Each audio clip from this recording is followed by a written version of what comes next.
Yo, what's going on guys, Arekkz here, welcome back to another Destiny video. It's Tuesday, it's reset day, which means I am back to tell you guys what is new in the world of Destiny this week. That does of course mean that Iron Banner has now finished, so hopefully you guys got what you wanted. In fact, let me know in the comments down below if you got anything good in Iron Banner last week. But with that out of the way, let's get started. Of course, if you guys do find this helpful, then a like is always super appreciated. Now, kicking things off with your Nightfall, this week it is the Dust Palace, which is of course the Scion Flayers, and your modifiers are Ironclad, where more enemies have shields. You also have Solar Burn, where solar damage from any source is greatly increased.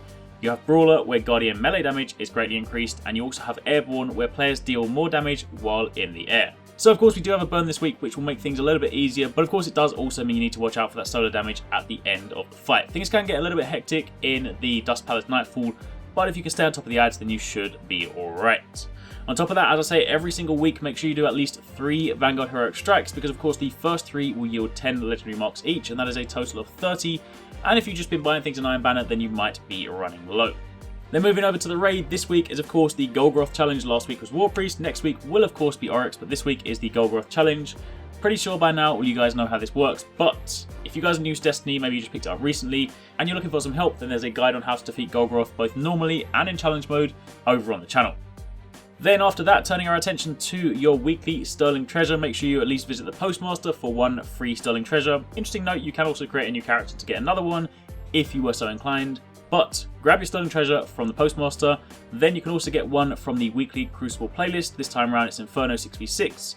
And of course if you go and do the level 41 version of the Prison of Elders, you can also get your third one. 3 this week, so if you're after any of the Desolate stuff or the Chroma stuff, then this is where you want to be.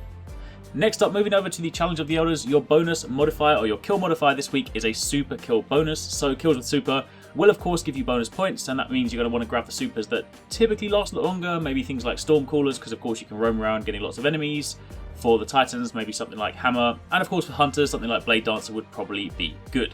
On top of that, your actual mission modifiers are Brawler, so again Guardian melee damage is greatly increased, and Ironclad, where more enemies have shields. Then if we take a quick stop at the tower, speak to Lord Shaxx, these are of course your weekly Crucible bounties. Now someone asked last week where these come from and why you haven't got these. If you don't have these, you do have to complete the Crucible quest chain, and upon doing so these will show up, and then completing the first 5 will complete the 6th, and handing the 6th will give you Nightfall tier rewards, which again can now drop up to 335. Finally, switching over to the Reef, you can go and speak to Petrovenge, and these are your 3 taken wanted bounty this week. Again, same principle, if these aren't here for you, then you need to complete the appropriate questline.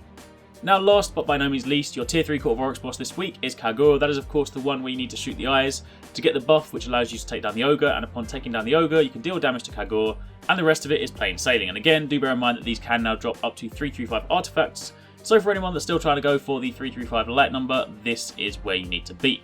And that's it. That is your week in Destiny. That's everything you need to know. So hopefully you guys found this helpful. If you did, then again a like would be super appreciated. And take it easy. Catch you next time. Peace out.